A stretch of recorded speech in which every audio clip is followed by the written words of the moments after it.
예경 여러분 안녕하세요. 염화섭입니다. 김영현 전도사 2단 잡설 추가로 말씀을 드립니다. 자, 이번 영상은 세계로 한번 2단 잡설을 수출하기로 결정을 하셨는지 영어 통역사까지 옆에 대동하셔서 설교를 하십니다. 일단 들어보겠습니다. 캘리포니아에 산불을 내기 위해서 이 DEW라는 이 드론인데 이 드론을 사용했다고 말을 하고 있어요. And they're saying in order to cause these forest fires, they use this drone. 이 드론이 레이저를 쏴서 불을 내게 하는 드론입니다. And this is a drone that uses laser technology to cause fires. 여러분 캘리포니아에서 산불이 나는데 어떻게 불이 나는지 한번 우리가 봤으면 좋겠어요. I want you to see how a forest fire starts in California. 다음 장면 넘겨주시면 Next slide. 불이 났는데 불이 사람이 사는 곳만 딱 태우고 사라졌습니다. Look at the forest fire. It just avoids where people live but went right through. 나무는 타지 않았어요. 집만 그대로 탔습니다. 자, 이제 정리를 하고 우리가 좀 기도를 했으면 좋겠는데 이 네 가지의 일들이 실제적으로 우리 가운데 일어나고 있어요. 지금은 재난의 시작일 줄로 믿습니다. 예, 김영현 전도사의 주장은 캘리포니아 산불이 적 그리스도 세력이 만든 사기극인데 DEW, 다이렉트 에너지 웨폰이라는 것을 장착한 드론이 집 위에 떠서 집만 레이저를 쭉 쏴가지고 태우고 그렇게 했고, 그래서 결국에 나무들은 타지 않았다, 이런 주장을 하고 있습니다. 자, 그런데 사진을 보시는 것처럼 나무들이 새까맣게 재가 돼서 탔습니다. 어떻게 분별을 하냐면 이런 가장자리에 보시면 타지 않은 나무는 선명하게 녹색으로 나옵니다. 그런데 중간 부분 보시면 숲이 탔기 때문에 나무들이 다 새까맣게 변색이 된 것, 즉 재가 된 것을 볼 수 있죠. 그뿐 아니라 간혹 가다가 일부 미국의 집들이 집만 타고 옆에 나무가 안 타는 경우가 있습니다. 자, 왜 그러냐면은 산불이 확 번질 때 차례차례 불이 나는 게 아닙니다. 불똥이 사방으로 튀면서 나무 위에도 불똥이 떨어지고 집 위에도 불똥이 떨어집니다. 그런데 미국 집은 목조 주택이에요. 즉 마른 장작과 똑같습니다. 그래서 마른 장작에 불똥이 떨어지니까 불이 확 하고 올라버립니다. 그런데 나무에 떨어진 불똥은 나무 자체가 땅에 깊이 뿌리를 받고 있고 수분을 계속 흡수하고 있기 때문에 어느 정도 불똥에 대해서 저항성을 가집니다. 그러니까 당연히 집만 홀랑 타는 거죠. 그리고 미국에서 만약에 집에 불이 나서 소방관을 부르면 한국이라는 약간 불 끄는 방식이 틀립니다. 왜냐하면 일단 미국 집에 어느 정도 불이 크게 일어났으면 일단 집에다가 먼저 물을 쏘는 게 아니고 옆에 나무들에다가 먼저 소방관님들이 물을 쫙 쏩니다. 왜냐면은 집은 사실상 포기를 해야 된다는 거예요. 그리고 집은 차라리 전소가 돼가지고 새로 싹 짓는 게 나을 수도 있습니다. 그런데 나무에 왜 먼저 물을 확 뿌리냐면은 집에서 불똥이 튀어서 옆에 나무에 닿아서 나무가 만약에 크게 점점 불이 붙게 되면은 그 나무를 통해서 옆에 집에 또 불이 납니다. 그렇기 때문에 옆에 불이 번지지 못하도록 주변 나무에다가 일단 물을 확 뿌리고 그 다음에 목조주택에 불을 꺼요. 그러니까 이런 경우도 나중에 다 화재 진압을 해놓고 보면은 집만 홀랑 타고 나무는 멀쩡하고 이런 현상이 보이는 거죠. 그리고 생각해 보십시오. 이런 큰 마을에 드론이 우리 집 위에 떴습니다. 그러더니 갑자기 레이저를 쭉 쏴가지고 우리 집을 불을 태우기 시작합니다. 그러면은 그거를 보고 가만히 있었을까요? 당연히 119에 전화를 한다든지 경찰에 전화를 한다든지 그랬겠죠. 그리고 예를 들어서 우리 집 레이저 쏴가지고 불을 태운 다음에 옆집으로 이동을 합니다. 그러면 예를 들어서 불에 탄 집에 살고 있는 존이라는 사람이 전화를 해서 옆에 윌리엄이라고 해볼게. 윌리엄한테 전화를 해가지고 헤이 윌리엄, 우리 집에 드론이 와가지고 불을 냈는데 언제 니네 집으로 갔네? 니네 집도 레이저가 떨어지고 있네. 야, 정말 멋지지 않니? 한번 봐봐. 그리고 조금 있으면은 니네 집 옆에 있는 제임스 집으로 가겠네. 아니 이런 분위기가 나왔겠냐고요. 그리고 생각해 보십시오. 그리고 정말 몰래 산불을 내고 싶었으면 이렇게 어려운 최첨단 무기, 사실 이런 무기가 존재하는지도 저는 의구심을 갖고 있습니다. 이런 어려운 방법을 쓸 게 아니고 그냥 깊은 산에 들어가서 담배꽁초 하나만 낙엽 밑에다가 딱 떨어뜨려도 불이 엄청나게 납니다. 그런 쉬운 방법을 두고 이렇게 드론 띄어서 레이저까지 집집마다 골라가면서 옮겨가면서 쏠 이유가 있었을까요? 이거는 말도 안 되는 얘기입니다. 그런데 이런 말도 안 되는 잡설을 김영현 전도사는 거룩한 성격에 접목시킨 게 문제다라는 거죠. 마태복음 24장에 접목을 시키면서 마태복음 24장에 예수님께서 말씀하신 지구 종말의 징조, 즉 재난의 시작이다 라는 구절에 딱 결합을 시켜버렸어요. 그러니까 김영현 전도사는 분명히 시한부 종말론을 주장하고 있습니다. 즉 정말 물리적인 시간이 얼마 남지 않아서 곧 지구 종말이 온다라는 주장을 계속하고 있다라는 것입니다. 점점 이 기후 이상을 통해서 살 수 없는 환경을 만들기 시작하고 And through this climate crisis, they're creating a world where we will not be able to live in. 그때 많은 사람들이 666표에 무릎 꿇기 시작하는 거예요. And in that time, people will kneel down to receive 666. 여러분 저와 여러분이 이것을 대비해야 될 줄로 믿습니다. I believe you and I must be prepared for this. 네, 김영현 전도사의 주장은 캘리포니아 산불은 적 그리스도 세력이 세계를 장악할 목적으로 억지로 꾸민 사건이고 세계인들이 기후변화가 되었다라는 인식을 심어주기 위한 목적으로 드론을 띄워서 레이저를 집집마다 쏜 사건이다라는 이상한 주장, 사실은 거짓말이죠. 그런 주장을 하고 있으면서 이게 바로 전 세계인들에게 666 짐승의 표를 받게 하기 위한 일이다라는 이상한 주장을 하고 있는데 더 우려가 되는 것은 바로 이런 이상한 주장을 성경과 접목을 시켜서 청년들과 자라나는 다음 세대를 특별히 국제학교까지 만들어서 10대 애들, 초등학교 애들한테도 이런 사상을 주입하고 있으니까 정말 저는 너무나 우려가 되고 있습니다. 제 관심은 사실은 김영현 전도사가 아니고 여러분 제가 이런 이단 잡설을 퍼뜨리는 자한테 왜 관심을 갖겠습니다. 사실 별 관심 없습니다. 제 깊은 관심은 뭐냐면 김영현의 이단 잡설에 속아서 인생을 사기당하고 도적질 당한 그 초등학생들 있잖아요. 저번에 보니까 간증하는 그 학생들 너무나 마음 아픕니다. 그 아이들이 나중에 이 모든 것이 거짓말이라는 것을 인생을 통해서 깨달았을 때는 이미 너무 늦었을 것입니다. 인생을 통째로 날려버렸다고 그럴까요? 그런 결과를 맞이하는 것이기 때문에 제가 어른으로서 얼마나 마음이 아픈지 모르겠어요. 한 명이라도 정말 구해내고 싶습니다. 자, 그러면 김영현 전사가 종말에 대한 예수님의 계시의 말씀과 접목을 시킨 캘리포니아 산불 음모론이 어디서 나온 것이냐면은 보시겠습니다. 캘리포니아주의 산불은 새로운 음모론을 확산시키고 있다. 산불이 일어난 원인이 미 정부의 지향성 에너지 무기, 이게 바로 DEW죠. 다이렉티드 에너지 웨폰의 준말입니다. 기후변화는 음모라는 주장이 트위터를 통해 확산되고 있다. QAnon이라는 곳에서 이런 음모가 유통이 되고 있는데 QAnon은 말 그대로 Q는 영어 Q입니다. 대문자 Q. 언어는 어나미너스의 준말로서 이름이 없다, 무명이다 라는 뜻이죠. 그러니까 QAnon은 이름이 없는 Q, 즉 무명의 Q라는 뜻입니다. 왜냐하면 이 QAnon 단체의 교주가 Q라는 사람인데 정말로 자신의 신분이나 실명을 밝히지 않고 익명으로 인터넷을 통해서만 활동을 하고 있는데 본인을 Q라는 이름을 써서 활동을 하고 있어요. 그러니까 이름 없는 QAnon인 거죠. 이곳에서 산불이 지향성 에너지 무기, 즉 정부의 레이저가 주택을 노려서 발생한 것이란 이야기를 확산시키고 있습니다. QAnon의 가장 큰 특징은 그동안 인터넷에서나 떠돌던 개별적인 음모론들을 모두 연결해서 하나의 거대한 유사 사이비 종교적 세계관을 만들었다라는 것입니다. 즉 QAnon은 사이비 종교 집단입니다.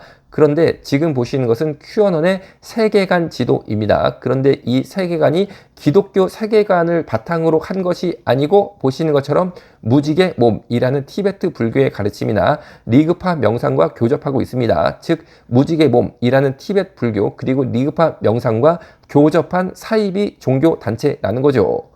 이런 사이비 종교 단체의 주장과 성경을 섞은 게 바로 신생 종교인 김영현 교입니다. 여러분, 김영현 교에서 제발 탈출하십시오. 절대 그거 기독교 아닙니다. 미국에서도 이 QAnon 사이비 종교 집단이 너무나 문제가 돼서 뉴욕타임즈가 QAnon의 교주 Q가 누구냐라고 추적을 합니다. 추적했던 방법은 스위스 스타트업 오프 애널리틱스와 프랑스 언어학자 플로리안 카피에르, 장 바티스 캠프가 Q가 남겼던 게시물 10만 개 단어와 머신러닝 기법을 동원해서 추적을 해보니까 이 Q는 한국계 미국인 론 와킨스, 올해 34살밖에 안 됐어요. 일 가능성이 높다라고 보도가 됐고 아마 이 사람일 것입니다. 론 와킨스의 부친은 주한 미군 출신이고 어머니는 한인인데 그의 부모님은 론이 성인이 되기 전 이혼했고 현재 34살 젊죠. 론 와킨스의 직업은 없습니다. 무직입니다. 이 Q라는 분이 론 와킨스이고 집에서 아무 직업이 없어요. 집에서 그냥 맨날 이런 생각만 하고 인터넷에 그냥 막 Q라는 이름을 올린 거죠. 그런데 그것이 하나의 종교 집단이 돼버린 거예요.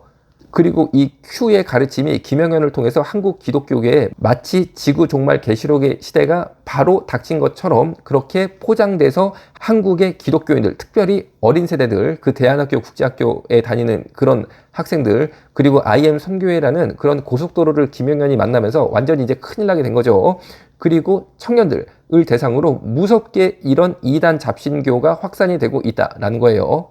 제발 우리 젊은 세대들 그리고 자라나는 다음 세대들이 IM 선교회와 김영현이 접합한 이 무시무시한 이단 단체로부터 탈출하는 하나님의 역사가 있기를 간절히 기도합니다. 그리고 김영견 전도사가 저와 공개 토론을 하자라는 제안을 하셨는데 거기에 대한 제 답변을 말씀을 드리겠습니다. 어느 날 제가 박호정 목사님, 더 크로스처치 담임 목사님이시죠. 박호정 목사님께 전화를 받았습니다. 벌써 꽤 된 이야기예요. 그런데 사실 그분이 저한테 전화를 하신 적이 없었습니다. 저도 또한 그분에게 개인적으로 전화를 하지 않았습니다. 그러니까 굉장히 이례적인, 제 기억에는 그때가 처음이었어요. 개인적으로 통화를 한 거는. 그런 일이었으니까 박호정 목사님이라고 하시니까 제가 어쨌든 어른 목사님이 전화를 주신 거니까 아이고 이제 웬일이시냐 하고 여쭤봤죠. 그리고 제 직감적으로 굉장히 큰일이 있었나 보다. 원래 서로 이렇게 개인적으로 전화하고 그런 일이 없었던 사이인데 갑자기 전화가 온 것은 뭔가 좀 일이 있었을 때라고 저는 판단을 한 거죠. 그런데 박호정 목사님께서 말씀을 하시기를 김영견 전사가 데이비차를 공격했다는 것입니다. 자, 무슨 말인지 제가 들어보니까 이런 거예요. 캄 선교에서 40일 연속 기도회를 하고 있었는데 강사로 할렐루야 교회 김상복 목사님을 초청을 한 모양이에요. 그런데 김상복 목사님이 사실 교계에서 어르신으로서 복음주의자로 존경받는 분이라고 저는 그때까지 알고 있었어요. 그런데 엉뚱하게 김상복 목사님이 WEA라는 종교다원주의 색깔이 들어가 있는 그런 연합단체 활동을 하셨던 것 같아요. 거기 대표를 하셨던 것 같아요. 그래서 김영견 전도사가 데이비차를 공격한 내용이 뭐냐면 WEA의 대표였던 김상복 목사 종교다원주의 배교자를 어떻게 강사로 세울 수 있느냐. 그러니까 데이비차도 캄성교회도 배교단체다. 이런 주장을 한다는 거예요. 그런데 제가 들어보니까 그건 일리가 있었어요. 사실 저는 WEA라는 단체도 그때 처음 박호정 목사님이 전화를 주셔서 이름을 들어봤습니다. 그래서 저는 처음에 WA 이런 말이 나오길래 나는 무슨 뭐 권투단체인 줄 알아요. 권투단체. 제가 WCC는 알죠. WCC는 완전히 이단이죠. 그거는 뭐 우리가 더 재론할 가치도 없는 거죠. 완전히 잘못된 종교다원주의 단체인데 WEA도 그런 색깔이 있는 모양이에요. 그런데 김상호 목사님이 거기 대표를 했었으면은 당연히 강사로 섭외하기는 안 되는 거죠. 저도 그건 동의를 했습니다. 그리고 그거는 데이비차가 잘못했다라고 생각을 했어요. 그런데 그 다음 얘기가 이제 있는 거예요. 그래서 데이비차는 해당 영상을 삭제를 하고 정중하게 공개 사과를 했다는 거예요. 그래가지고 일이 딱 끝났어야 되는데 이번에는 김영견 전도사가 2차 공격을 또 했다는 겁니다. 그래서 데이비차 배교자 그리고 캄선교회 배교단체 뭐 이런 식으로 막 공격을 또 2차 공격을 했다는 거예요. 그러니까 제가 들어보니까 1차 공격은 이해가 됐어요. 사실은 그거는 그런 말을 할 수 있었다고 생각합니다. 그런데 2차 공격은 문제가 된다라고 생각했어요. 왜냐하면 어쨌든 데이비차가 사과도 했고 영상도 내렸는데 또 그거를 막 배교단체다 뭐 이렇게 말할 수가 없는 거 아니에요? 그래가지고 그러냐. 그러니까 이제 박호정 목사님께서 저한테 전화를 하신 이유가 이제 그 다음에 나오는 거죠. 여만성 원장이 김영견 전도사랑 친하다 그러니까 한번 이거를 좀 중재를 해달라. 한번 만나가지고 대화를 통해서 해결을 하고 싶다. 라는 주장을 하셨어요. 그거 맞는 말이죠. 그래가지고 제가 잠깐만 기다려 보셔라 했는데 그 사이에 또 계속 이제 전화가 옵니다. 뭐 이용희 교수님부터 시작해가지고 계속 어르신들이 전화를 주시는 거예요. 이 문제 가지고 다들 막 가슴 아파하시는 거죠. 왜냐면 그때만 해도 김영견 전도사를 다들 아꼈습니다. 엄청 아꼈습니다. 그러니까 참 이런 일이 생기니까 한번 여만성 원장이 잘 만나가지고 한번 이렇게 3자 대면을 좀 주선해가지고 은혜롭게 해결을 해봐라. 그런 말씀을 주시는 거예요. 맞는 말이죠. 그래가지고 제가 김영견 전도사에게 전화를 했습니다. 전화를 해서 이렇게 말했어요. 자, 내가 보니까 1차 공격은 이유가 있었다. 그거는 잘했다. 내가 보니까 문제가 있네. 그거는 정말 데이비차가 종교다원주의랑 연관되어 있는 사람을 강사로 모시면 안 되지. 그건 잘못한 거고 그쪽도 잘못했다고 생각을 하더라. 그랬는데 그 영상도 내리고 사과도 했는데 2차 공격은 왜 하냐. 내가 볼 때 2차 공격한 거는 김영견 전도사가 잘못한 거다. 자, 그러니까 만나서 우리 한번 깨끗하게 주의 은혜 가운데 해결을 해보자. 자, 김영견 전도사가 원하는 거는 데이비차가 종교다원주의자들이랑 엮이지 않는 거 원하는 거 아니냐. 내가 그거 약속 받아주겠다. 그래서 김영견 전도사가 저의 제안에 알겠습니다 라고 대답을 했어요. 그리고 정말로 날짜까지 다 잡았습니다. 그래서 그 어르신들께 제가 전화를 다 드렸어요. 다 전화를 드려서 뭐라고 말씀을 드렸냐면은 다 해결됐습니다. 걱정하지 마십시오. 며칠을 있다가 만나기로 했는데 그때 싹 해결됩니다 라고 해서 제가 식당까지 예약을 하고 이제 만남을 기다리고 있었어요. 그런데 예를 들면 내일 만나는 날입니다. 내일 만나는 날인데 오늘 또 저한테 박호정 목사님이 직접 전화를 또 주신 거예요. 저하고 박호정 목사님이 서로 개인적으로 전화를 하는 사이가 아니라니까요. 그런데 두 번째 또 전화를 주셨으니까 제가 좀 놀랬죠. 그래가지고 받았습니다. 받아보니까 박호정 목사님이 뭐라고 말씀하시냐면은 아니 어떻게 이런 일이 있을 수 있냐. 지금 김영견 전도사가 3차 공격을 또 했다는 거예요. 방금. 그러니까 저도 황당해진 거죠. 내일 만나가지고 은혜로 다 해결하기로 해놓고는 아니 갑자기 전날 그냥 확 사람이 뭐라고 할까? 뒤통수를 때린다고 그럴까요? 이런 식으로 3차 공격을 또 데이비차 캄성교회에 대해서 하면 안 되는 거잖아요. 그래가지고 제가 그 영상을 보고 너무 놀랐습니다. 완전 이것은 뭐라고 그럴까요? 배신의 칼을 등에 꼽았다고 그럴까? 아니, 어른들을 어떻게 이렇게 속입니까? 저만 속은 게 아니고 이용희 교수님이나 또 박호정 목사님이나 우리 반동성애 운동 열심히 하는 귀한 분들 계십니다. 그분들을 다 속여버린 거예요. 이 젊은 친구가 농락을 했다고 그럴까요? 그렇게 해서 사실은 3자 대면이 무산이 됐습니다. 그런데 김영견 전사가 이제 와서는 박호정 목사님, 원서원 선생님 나랑 뭐 3자 대면 하자, 무슨 뭐 토론을 하자라고 하는데, 야, 3자 대면을 이렇게 헌신짝처럼 배신하고 날려버린 당사자인 김영견 전사가 이제 와서 이런 말을 하는 것은 저는 정말로 이 사람의 이중성을 또 보는 것 같아서 씁쓸할 따름입니다. 그래서 제가 그 당시 생각을 했어요. 아니, 이 사람이 왜 이러지? 라고 생각해서 곰곰이 기도도 해봤는데 이유를 알겠더라고요. 자, 제가 생각한 이유는 이런 겁니다. 당시 캄선교회 데이빗 차, 그리고 TCC 더크로스처치 박호정 목사님 등이 유튜브를 통해서 활발하게 활동을 하고 계셨는데, 사실상 메시지의 성격이 캄선교회 TCC 그리고 김영견 전도사가 운영하는 FT너 채널 3개가 거의 유사합니다. 똑같다고 보면 됩니다.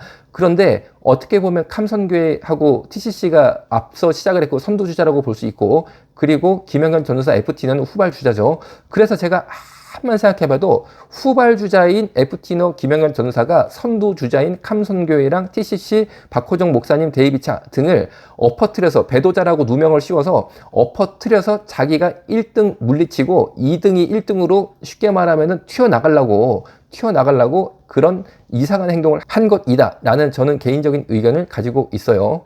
그런데 거기서 제가 그냥 그렇게 끝난 게 아니고 김영견 전사를 그 후에 만났습니다. 만나가지고 훈계를 제대로 했습니다. 너 정말 그러면 안 된다. 너 정말 이러면 안 된다. 라고 훈계를 제 나름대로는 진심을 담아서 따끔하게 했지만 전혀 고쳐지지 않습니다. 전혀 고쳐지지 않습니다. 자, 여러분. 이단에 속한 자는 한두 번 훈계하고 멀리하라고 그랬습니다. 왜 그럴까요? 만약에 제가 이단에 속한 자인 김영견을 한두 번 이미 훈계는 다 했습니다. 그런데 이제 와서 김영견 전사가 저 박호정 목사님, 김영견 전사 3명의 3자 대면 공개 토론을 하자라고 주장한 이유가 뭐냐면요, 순수한 의도가 전혀 아니라고 저는 판단합니다. 자, 보세요. 김영견 전사는 이단이 분명하고 이미 판정이 됐습니다. 다른 이단들은 굉장히 교리적으로 까다로운 판정 과정이 있어서 이단이냐 아니냐에 대해서 의견이 서로 다를 수 있지만 김영견은 분명히 이단입니다. 왜냐하면 간단합니다. 변승우 목사께서 이단으로 이미 판정이 됐는데, 김영견 전사는 변승우 신학을 한 사람입니다. 졸업은 안 했어요. 한 학기 남기고 자퇴는 했지만 어쨌든 변승우 신학에 재학한 경력이 있고 해당 교회 전도사 생활을 했고 현재 교회 담임을 맡고 있는데, 본인이 변승우의 구원론은 전혀 흠잡을 데가 없다. 변승우 설교 10편만 들어봐라. 이단이 아니라는 것은 누구나 알 수 있다. 라고 주장을 이미 본인 스스로 영상을 통해서 만천하에 알렸습니다. 자, 그러면은 당연히 변승우류의 이단인 겁니다. 그리고 지금까지 펼쳐진 김영견 전도사의 설교를 들어보세요. 이것이 설교입니까? 정말로 이상한 서양의 사이비 집단의 이단 잡서를 성경에 억지로 붙여서 새로 종교 활동을 만들고 있는 것 뿐입니다. 이런 상황에서 저나 박호정 목사님 등을 김영견 전사가 만나서 공개 토론을 하자라고 제안하는 목적은 이런 것이라고 저는 생각을 해요. 뭐냐면 이런 겁니다. 이미 김영견은 이단으로 확정이 된 상태인데, 즉 법원으로 말하자면은 확정 판결까지 난 상태입니다. 물론 김영견은 그동안의 긴 과정 동안 황규학이라는 이단 옹호자까지 본인의 채널에 등장시켜서 자신이 이단이 아니라는 점을 항변하기도 했고, 그리고 여러 가지 영상을 통해서 본인이 이단이 아니라는 것을 충분히 진술했습니다. 즉 본인한테도 기회는 주어졌다는 거죠. 그런데 그럼에도 불구하고 김영견이 최종적으로 이단이라고 사실상 판정이 난 상태인데, 여기서 저를 만나서 공개 토론을 하겠다는 것은 이런 이미 확정 판결이 난 이단에 대해서 다시 한번 뭉개버리고 재판 처음부터 시작하자는 거예요. 처음부터 이단인지 아닌지 다시 한번 가려보자, 시작하자라는 겁니다. 왜 그럽니까? 만약에 제가 김영견이랑 만나서 이단성에 대해서 토론을 하는 순간 김영견 이단성이 아직 확정이 안 된 거네, 아직 진행 중인가 보네, 이런 인식을 대중한테 심어줄 수 있기 때문에 그렇다는 겁니다. 제가 그런 것을 아는데 거기에 나가겠습니까? 이미 저는 김영견을 만났습니다. 만났고 따끔하게 훈계도 했습니다. 성경 그대로 충분히 저는 이행을 하였고, 오히려 3자 대면을 당시에 일방적으로 거짓말로 뭉개버리고 많은 사람들의 상처를 준 거는 김영견 본인인데, 이제 와서 김영견이가 다른 사람들 다 나와라, 내가 공개 토론 하겠다 라고 주장하면 그 진정성을 믿고 나갈 사람이 누가 있겠냐고요. 기도와 성령의 능력으로 이단 잡설을 박멸하는 저와 여러분 모두 돼야 될 줄로 믿습니다. 오늘 여기서 마치겠습니다. 이건 진짜 사랑이 아니야 한낱 즐거움에 이상 없는 선택이 비극이 될 줄은 몰랐어 바로 알아 정체성 올바른 우리 정체성 업기로도 바꿀 수 없어 Nature never ever 바로 change. 알아 정체성 건강한 성 정체성